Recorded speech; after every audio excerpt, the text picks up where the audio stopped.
আসসালামু আলাইকুম। 18 বাংলার গ্রামগঞ্জের খবরে সবাইকে স্বাগত জানাচ্ছি। আমি ভাবনা আহমেদ। শুরুতেই বিআরবি কেবল সংবাদ শিরোনাম।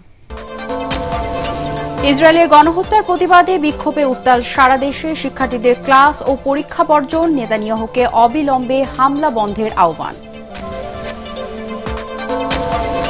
চট্টগ্রাম কক্সবাজার মহাসড়ক মরণফাঁদ, গেল 3 মাসে 29টি দুর্ঘটনায় 29 জনের মৃত্যু।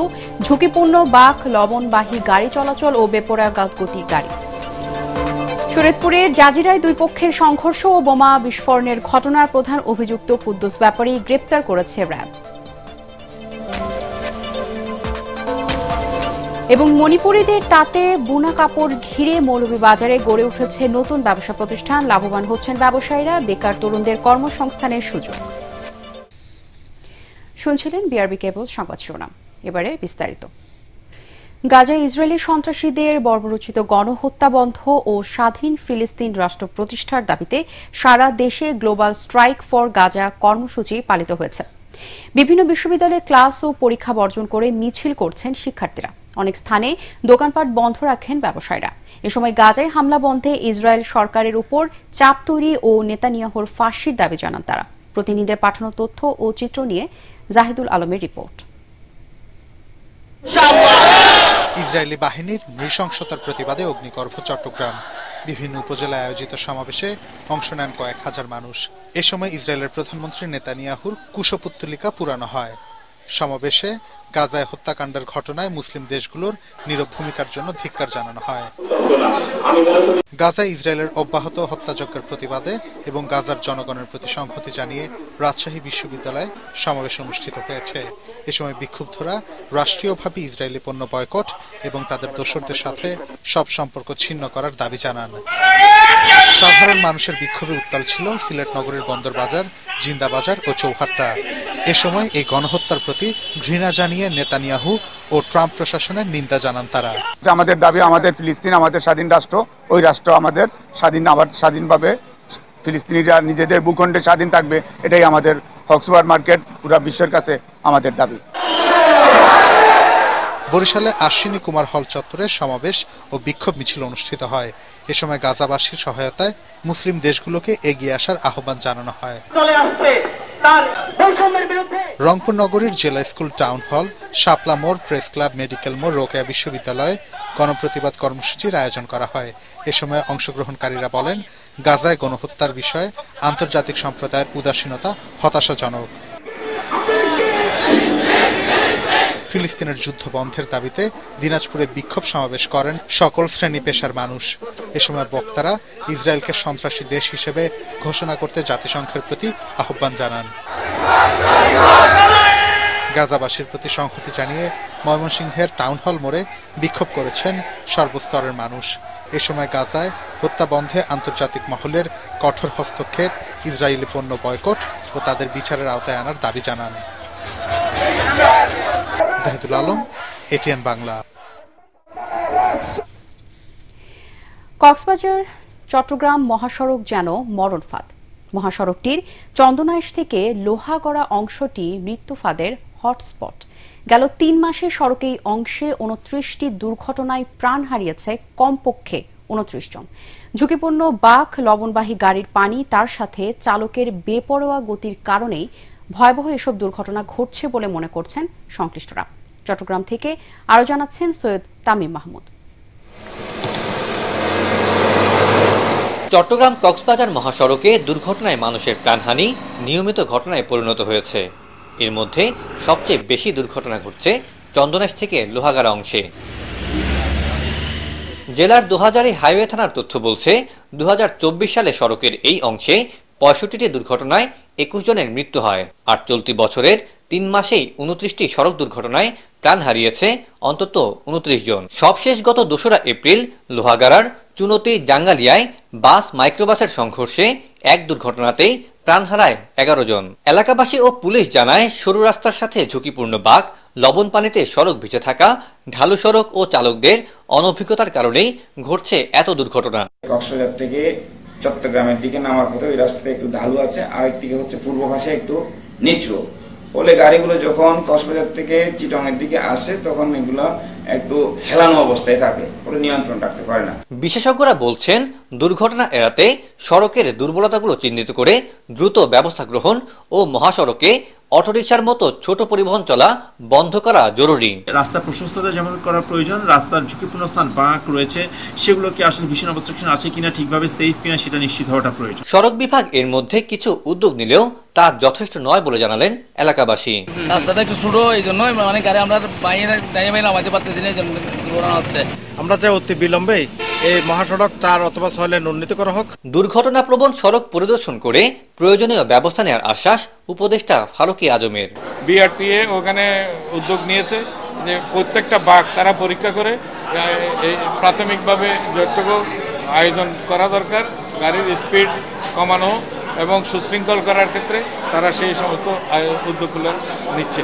সড়কে দুর্ঘটনা ও প্রাণহানি বন্ধে সরকার দ্রুত কার্যকর পদক্ষেপ নেবে, এমনটাই প্রত্যাশা এলাকাবাসীর। সৈয়দ তামিম মাহমুদ, এটিএন বাংলা, চট্টগ্রাম। জামায়াত নেতা দেলোয়ার হোসেন সাঈদীর কবর জিয়ারতে যাবার সময় রাজশাহীর খড়খড়িতে ডাম্প ট্রাকের সঙ্গে 2টি বাসের সংঘর্ষে 3 জন নিহত হয়েছেন। আহত হয়েছেন আরও 40 জন। গতরাত 12:30টার দিকে রাজশাহী বরেন্দ্র বিশ্ববিদ্যালয়ের সামনে এই দুর্ঘটনা ঘটে। আহতদের রাজশাহী মেডিকেল কলেজ হাসপাতালে ভর্তি করা হয়েছে। নিহতরা হলেন চাঁপাইনবাবগঞ্জের ঘোড়া পাখিয়া গ্রামের জুয়েল আহমেদ, নাসিমউদ্দিন ও মিজানুর রহমান। স্থানীয়রা জানান 2টি বাসে প্রায় 90 জন যাত্রী ছিলেন। তারা সবাই চাঁপাইনবাবগঞ্জ সদর উপজেলার রানীহাটি ইউনিয়ন শাখা জামায়াতে ইসলামী নেতাকর্মী ও সমর্থক। তারা প্রয়াত জামায়াত নেতা দেলোয়ার হোসেন সাঈদী, আলী আহসান মুজাহিদ ও কাদের মোল্লার কবর জিয়ারত করতে তারা যাচ্ছিলেন।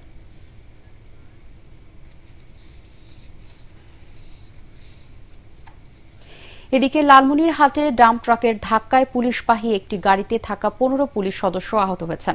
ভোরে জেলার হাড়িভাঙা মাজার এলাকায় এই দুর্ঘটনা ঘটে। দুর্ঘটনায় গুরুতর আহত 6 পুলিশ সদস্যকে উন্নত চিকিৎসার জন্য রংপুর মেডিকেল কলেজ হাসপাতাল এবং 6 জনকে লালমনিরহাট সদর হাসপাতালে ভর্তি করা হয়েছে। এছাড়া অন্য 3 জনকে প্রাথমিক চিকিৎসা দেওয়া হয়। এই ঘটনায় ডাম্প ট্রাকটি জব্দ ও এর চালককে আটক করেছে পুলিশ।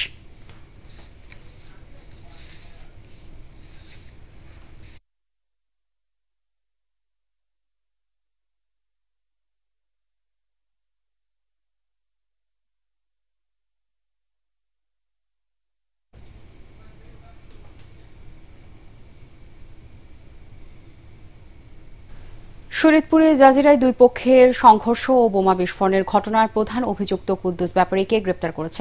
রাজধানী শাহজাহানপুর থেকে তাকে গ্রেপ্তার করা হয়। বরিশালের রূপাতলীতে র্যাব 8 সদর দপ্তরে আয়োজিত সংবাদ সম্মেলনে ব্যাটালিয়নের অধিনায়ক লেফটেন্যান্ট কর্নেল নিস্তার আহমেদ জানান, গত ইউনিয়ন পরিষদ নির্বাচনে শরীয়তপুরের জাজিরায় বিলাসপুর ইউনিয়নের চেয়ারম্যান পদে কুদ্দুস ব্যাপারী এবং জলি মাতব্বর প্রার্থী ছিলেন। নির্বাচনে কুদ্দুস ব্যাপারী চেয়ারম্যান নির্বাচিত হন। নির্বাচনের পর থেকে দুপক্ষের মধ্যে চরম বিরোধ চলে আসছিল এবং এ নিয়ে একাধিকবার সংঘর্ষে বেশ কয়েকজন নিহত ও বহু লোক আহত হওয়ার ঘটনা ঘটে। এরই জের ধরে গত 5 এপ্রিল সকালে বিলাসপুর ইউনিয়নের কাজিয়ারচরে ককটেল বিস্ফোরণের ঘটনায় কয়েকজন আহত হন। একই দিনে বিলাসপুর ইউনিয়নের মুলাই বেপারীকান্দি গ্রামে এলোপাথারি ককটেল বিস্ফোরণ ঘটিয়ে জনমনে আতঙ্ক সৃষ্টি করে সন্ত্রাসীরা। কাজের অর্ডার না থাকা ও নানা সংকটের কথা উল্লেখ করে সাভারে একটি তৈরি পোশাক কারখানা বন্ধ ঘোষণা করেছে মালিকপক্ষ। সকালে কারখানাটির সামনে বন্ধের নোটিশ টাঙিয়ে দেওয়া হয়। এর ফলে ঈদের ছুটি শেষে কারখানায় এসে বন্ধের নোটিশ দেখে বিক্ষোভ করেন শ্রমিকরা জানায়, সাভারে উলাইল এলাকায় প্রাইড গ্রুপের ফ্যাশন নিট গার্মেন্টসকে দীর্ঘদিন ধরে কাজ করে আসছিলেন 1000-এরও বেশি শ্রমিক। বেতন না দিয়ে হঠাৎ করে কারখানাটি বন্ধ ঘোষণা করায় চরম বিপাকে পড়েছেন তারা। বন্ধ কারখানা খুলে না দেওয়া পর্যন্ত তারা কারখানার সামনে অবস্থান করবেন। এদিকে যে কোনো অপ্রীতিকর ঘটনা এড়াতে কারখানাটির সামনে অতিরিক্ত আইন শৃঙ্খলা বাহিনীর সদস্য মোতায়েন রয়েছে।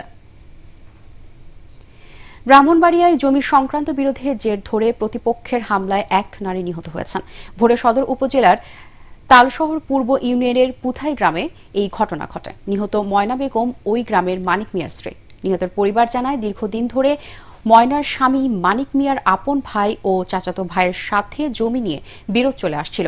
এর জের ধরেই প্রতিপক্ষের লোকজন দেশীয় অস্ত্র নিয়ে মানিক মিয়ার বাড়িঘরে হামলা চালায়। এতে মানিক মিয়ার স্ত্রী ময়না বেগম নিহত ও ছেলে মহিন গুরুতর আহত হয়।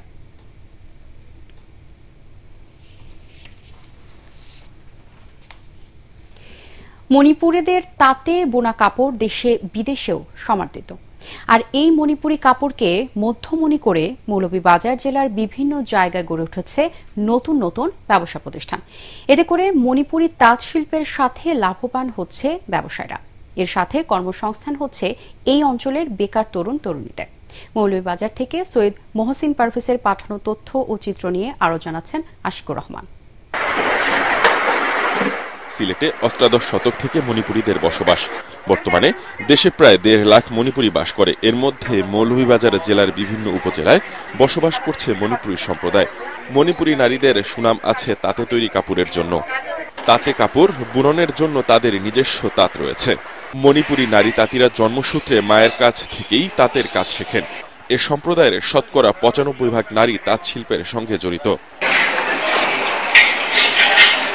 বর্তমানে নানা রঙের সুতো দিয়ে ফুল তোলা তাঁতের কাপড়ের দেশে বিদেশে ব্যাপক চাহিদা থাকায় মণিপুরী নারীরা এ কাজে উৎসাহী হয়েছেন।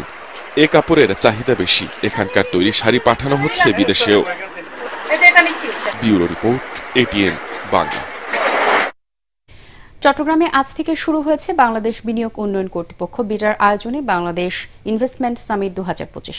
সকালে এই উপলক্ষে আনোয়ারা উপজেলায় অবস্থিত কোরিয়ান ইপিজেডের বিভিন্ন কারখানা পরিদর্শন করেন পৃথিবীর বিভিন্ন দেশ থেকে আসা বিনিয়োগকারীরা। এ সময় কোরিয়ান ইপিজেড কর্তৃপক্ষ জানায়, বিনিয়োগ সহায়ক পরিবেশ সহ সকল ধরনের সুযোগ সুবিধা বিনিয়োগকারীদের কাছে তুলে ধরা হচ্ছে। এবারের আন্তর্জাতিক বিনিয়োগ সম্মেলনে অংশ নিচ্ছেন বিশ্বের 50টি দেশের 550 জনের বেশি বিনিয়োগকারী ও ব্যবসা প্রতিষ্ঠানের প্রতিনিধি। স্বল্প পরিসরে রোগী ভর্তি শুরু হলো কুষ্টিয়া মেডিকেল কলেজ হাসপাতালে। সকালে আনুষ্ঠানিকভাবে হাসপাতালটির উদ্বোধন করেন স্বাস্থ্য অধিদপ্তরের অতিরিক্ত মহাপরিচালক doctor Rezwanur Rahman. Kushtia medical college হাসপাতালের পরিচালক ডক্টর আনোয়ারুল কবির ও জেলা বিএনপির আহ্বায়ক কুতুবুদ্দিন আহমেদ সহ জেলা ও পুলিশ প্রশাসনের ঊর্ধ্বতন কর্মকর্তারা অনুষ্ঠানে উপস্থিত ছিলেন।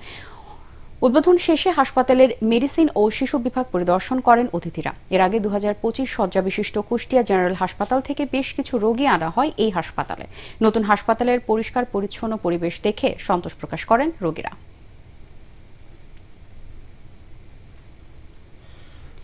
নোয়াখালীর কবিরহাটে ধর্ষণের শিকার যমজ 2 বোনের পাশে দাঁড়িয়ে আছেন বিএনপির ভারপ্রাপ্ত চেয়ারম্যান তারেক রহমান। দুপুরে জেলা আইনজীবী সমিতির অডিটোরিয়ামে আয়োজিত সংবাদ সম্মেলনে ভুক্তভোগী পরিবারকে সামাজিক পুনর্বাসন, নিরাপত্তা আইনি ও চিকিৎসা সহায়তা দিতে বিভিন্ন বিষয় তুলে ধরেন জেলা বিএনপি, আইনজীবী এবং ড্যাবের নেতারা। নোয়াখালী জেলা বিএনপির আহ্বায়ক মাহবুব আলমগীর আলো, যুগ্ম আহ্বায়ক ABM জাকারিয়া, সদস্য সচিব হারুনুর রশিদ আজাদ, জেলা আইনজীবী সমিতির সাধারণ সম্পাদক আমিরুল হোসাইন বুলবুল ও জেলা ড্যাবের সভাপতি ডক্টর সাইফুল ইসলাম এ সময় উপস্থিত ছিলেন। রাঙামাটিতে কৃষি ডিপ্লোমা ছাত্রদের অধিকার আদায়ের দাবিতে ক্লাস পরীক্ষা বর্জন করে অবস্থান কর্মসূচি পালিত হয়েছে। কৃষি ডিপ্লোমা ছাত্র অধিকার আন্দোলনের ব্যানারে এই কর্মসূচি পালন করা হয়। রাঙামাটি শহর থেকে 13 কিলোমিটার দূরে সাপছড়ি ইউনিয়নের শুকরছড়িতে অবস্থিত কৃষি প্রশিক্ষণ ইনস্টিটিউটে কর্মসূচি চলাকালে আন্দোলনকারী ছাত্ররা 8 দফা দাবি বাস্তবায়ন ও কৃষি শিক্ষার মান উন্নয়ন এবং স্বীকৃতির জন্য আন্দোলন চালিয়ে যাওয়ার ঘোষণা দেন। ভারত থেকে 40টি রেফ্রিজারেটেড মিল্ক ভ্যান আমদানি করছে বাংলাদেশ সেনাবাহিনী। রোববার সন্ধ্যায় প্রথম চালানে 40টির মধ্যে 10টি রেফ্রিজারেটেড মিল্ক ভ্যান ভারতের পেট্রোপোল বন্দর হয়ে বেনাপোল বন্দর কার্গো ভেহিকল টার্মিনালে প্রবেশ করে। আগামী কয়েকদিনের মধ্যে বাকি 30টি মিল্ক ভ্যান আসবে বলে জানা গেছে। এর আগে বাংলাদেশ সেনাবাহিনী বেনাপোল বন্দর দিয়ে ভারত থেকে 11টি মাইন প্রোটেক্টেড ভেহিকল আমদানি করেছিল।